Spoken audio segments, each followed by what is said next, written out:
السلام علیکم، یہ چائنا ریڈیو انٹرنیشنل کی اردو سروس ہے۔ بیجنگ اسٹوڈیوز سے اب تک کی خبروں کے ساتھ میں ہوں شاہد افراز خان۔ سب سے پہلے اہم خبروں کا خلاصہ۔ چین بنیادی تحقیق کے میدان میں نئے اقدامات کے لیے پرعزم۔ روسی صدر ولادیمیر پوٹن کی وانگ یی سے ملاقات۔ امریکہ اپنی فوجی بالادستی کی خاطر نام نہاد چین کے جوہری خطرے کو بڑھاوا دیتا ہے، چینی وزارت دفاع۔ اور اب خبریں تفصیل کے ساتھ۔ 21 تاریخ کو سی پی سی مرکزی کمیٹی کے سیاسی بیورو کے ارکان نے بنیادی تحقیق کو مضبوط بنانے کے خصوصی موضوع پر ایک گروپ مطالعہ کیا۔ صدر مملکت شی جن پنگ نے اس موقع پر ایک اہم خطاب کیا۔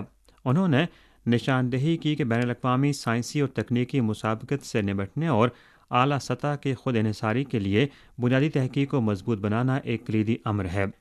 انہوں نے کہا کہ چین کے نئے ترقیاتی ڈھانچے میں خود انحصاری پر مبنی سائنسی اور تکنیکی جدت طرازی کو اولین ترجیح دی جانی چاہیے، اور اس میں بنیادی تحقیق ایک انتہائی اہم حصہ ہے۔ چین اس شعبے کے لیے ادارہ جاتی گارنٹی، سرمایہ کاری اور باصلاحیت افراد کی تربیت کو مضبوط بنائے گا۔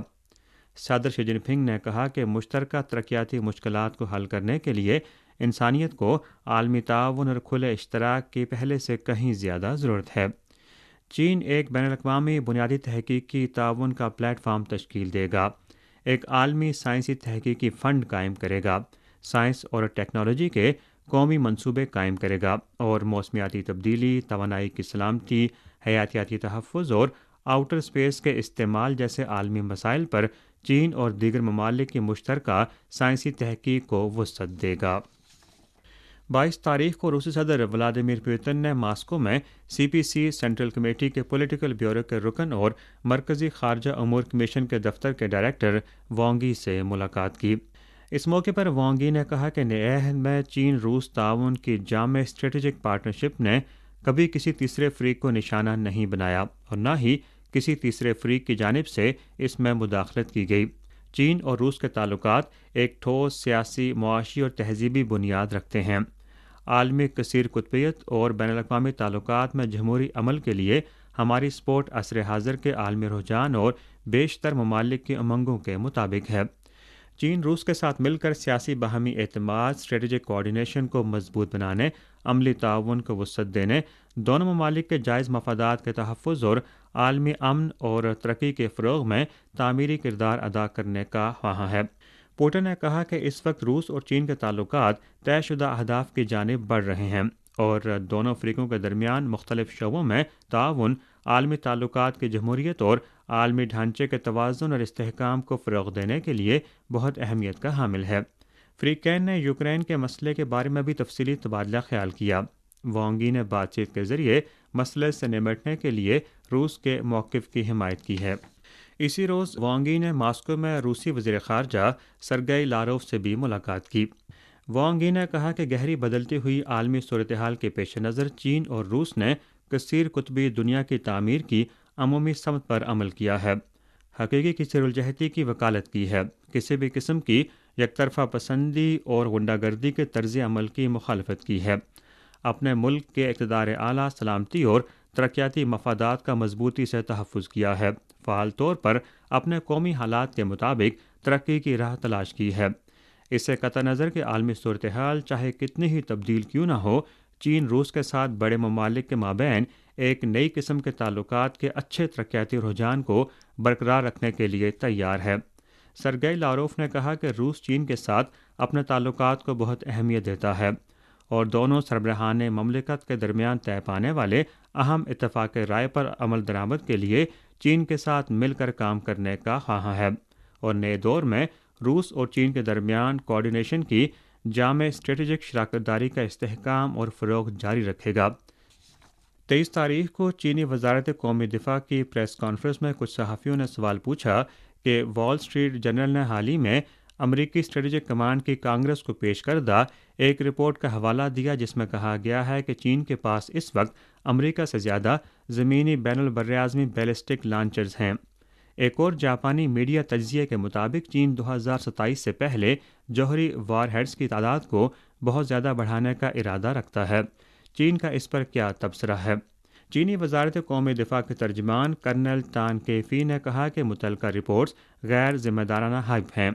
چین مضبوطی سے اپنے دفاع کی جوہری حکمت عملی پر عمل پیرا ہے، جس کا مقصد چین کے خلاف دوسرے ممالک کی جانب سے جوہری ہتھیاروں کے استعمال یا استعمال کے خطرے کو روکنا اور قومی تصویراتی سلامتی کو یقینی بنانا ہے۔ چین ہمیشہ کسی بھی صورت میں جوہری ہتھیاروں کے استعمال میں پہل نہ کرنے کی پالیسی پر کاربند ہے اور جوہری ہتھیاروں سے پاک ممالک اور خطوں کے خلاف استعمال نہ کرنے یا انہیں نہ دھمکانے کا واضح عہد کیا ہے۔ امریکہ نے اپنے جوہری ہتھیاروں کو بڑھانے اور اپنی فوجی بالادستی کو برقرار رکھنے کے بہانے تلاش کرنے کے لیے بار بار نام نہاد چین کے جوہری خطرے کو بڑھاوا دیا ہے۔ 23 تاریخ کو چین کے نیشنل ہیلتھ کمیشن کے ترجمان میفنگ نے ایک پریس کانفرنس میں کہا کہ حال ہی میں ملک کے مختلف مقامات پر وقتاً فوقتاً وبا کے کچھ کیسز سامنے آئے ہیں، لیکن انسداد وبا کی مجموعی صورتحال بہتر ہوئی ہے اور یہ آہستہ آہستہ معمول کی روک تھام اور کنٹرول کے مرحلے میں داخل ہو چکی ہے۔ پچھلے 3 سالوں کے دوران نیشنل ہیلتھ کمیشن نے ہمیشہ صورتحال کے مطابق روک تھام اور کنٹرول کی پالیسیوں اور اقدامات کی بہتری اور ایڈجسٹمنٹ پر عمل کیا ہے۔ وبا کی روک تھام اور کنٹرول اور معاشی و سماجی ترقی کو مؤثر طریقے سے مربوط کیا ہے۔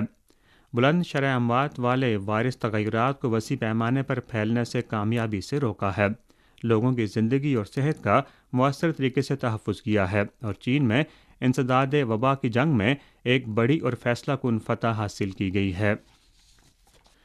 22 تاریخ کو 44ویں بلغراد انٹرنیشنل ٹورزم ایکسپو کی افتتاحی تقریب سربیا کے دارالحکومت بلغراد میں منعقد ہوئی اور چین نے اس سال کی سیاحتی ایکسپو کے اعزازی مہمان کی حیثیت سے اس میں شرکت کی۔ سربیا کے صدر الیگزینڈر ووچک نے تقریب سے خطاب کرتے ہوئے کہا کہ وہ سربیا کا دورہ کرنے والے تمام مہمانوں کو خوش آمدید کہتے ہیں، خاص طور پر چینی سیاح جو ان کے قریبی دوست ہیں۔ سربیا ان کو خاص طور پر خوش آمدید کہتا ہے۔ انہوں نے کہا کہ اس نمائش کے مہمان ملک کی حیثیت سے چین کے 20 سے زائد کاروباری ادارے شرکت کر رہے ہیں، جو سربیا کے لیے ایک خاص اعزاز ہے۔ سربیا میں چین کے سفیر چینبو نے CMG کے ساتھ ایک انٹرویو میں کہا کہ اہم بات یہ ہے کہ نمائش میں ہماری شرکت نے دنیا کے تمام فریقوں کے لیے چین کی سیاحتی صنعت کی بھرپور بحالی کا مضبوط رجحان ظاہر کیا ہے اور چین سربیا اور وسطی و مشرقی یورپی ممالک کے ساتھ سیاحتی تعاون کے لیے تیار ہے۔ یاد رہے کہ 1978 سے شروع ہونے والا بلغراد عالمی سیاحتی ایکسپو جنوب مشرقی یورپ کا سب سے بڑا عالمی سیاحتی میلہ ہے۔ روس کے صدر ولادیمیر پوتن نے 21 تاریخ کو اپنے اسٹیٹ آف دی نیشن خطاب میں اعلان کیا کہ روس new strategic arms reduction treaty پر عمل درآمد معطل کر دے گا۔ 22 تاریخ کو روسی پارلیمان کے ایوان بالا اور ایوان زیریں نے اس معاہدے پر عمل درآمد کو معطل کرنے کے قانونی مسودے کو منظور کیا۔ روس کے نائب وزیر خارجہ ریاباکوف نے اسی روز کہا کہ روس نے ایک مشکل فیصلہ کیا ہے اور اس معاہدے کا مستقبل مکمل طور پر امریکہ کے فیصلوں اور اقدامات پر منحصر ہے۔ ریاباکوف نے مزید کہا کہ امریکہ ہمیں اشتعال دلانا جاری رکھے ہوئے ہے اور یہ کوئی راز کی بات نہیں کہ اس کا مقصد روس کو اسٹریٹجک شکست سے دوچار کرنا ہے۔ ایسے حالات میں اسلحے کے کنٹرول کے اس نازک شعبے میں امریکہ کے ساتھ تعاون کرنا ناممکن ہے۔ انہوں نے مزید کہا کہ روس کی جانب سے نیو اسٹریٹجک آرم ریڈکشن ٹریٹی پر عمل درآمد کی معطلی متعلقہ فریقوں کو جوہری جنگ کے قریب نہیں لائے گی اور اس سے جوہری ہتھیاروں کے استعمال پر روس کے موقف میں کوئی تبدیلی نہیں آئے گی۔ حال ہی میں کینیا میں قائم امریکی انٹرنیشنل یونیورسٹی کے افریقی پبلک پالیسی کے ماہر اسٹیفن نیڈوگا نے چائنا میڈیا گروپ کو دیے گئے ایک انٹرویو میں کہا کہ امریکہ نے اپنے ذاتی مفاد کے لیے نارڈ اسٹریم قدرتی گیس پائپ لائن کو دھماکے سے اڑایا، جس نے یورپی ملکوں کے لیے تباہ کن نتائج پیدا کیے ہیں۔ اسٹیفن نے کہا کہ امریکہ کا نقطہ نظر انتہائی خود غرضی پر مبنی ہے۔ امریکہ روس اور یورپ کے درمیان معاشی تعلقات منقطع کرنا چاہتا ہے اور یورپی ملکوں نے توقع سے زیادہ اس کی قیمت ادا کی ہے۔ قدرتی گیس کی قیمتوں میں اضافے نے مہنگائی کو مزید بڑھا دیا ہے۔ یورپ میں قدرتی گیس کی ہول سیل قیمتیں پچھلے سال میں دگنی سے بھی زائد ہو چکی ہیں، جس نے نہ صرف مینوفیکچرنگ کو مہنگا کر دیا ہے بلکہ کساد بازاری کا خطرہ بھی بڑھ گیا ہے۔ اسٹیفن نے مزید کہا کہ امریکہ کے اقدامات نے دنیا کے کئی حصوں میں سماجی، معاشی اور سیاسی بحران پیدا کر دیا ہے۔ اسی کے ساتھ خبریں ختم ہوئیں۔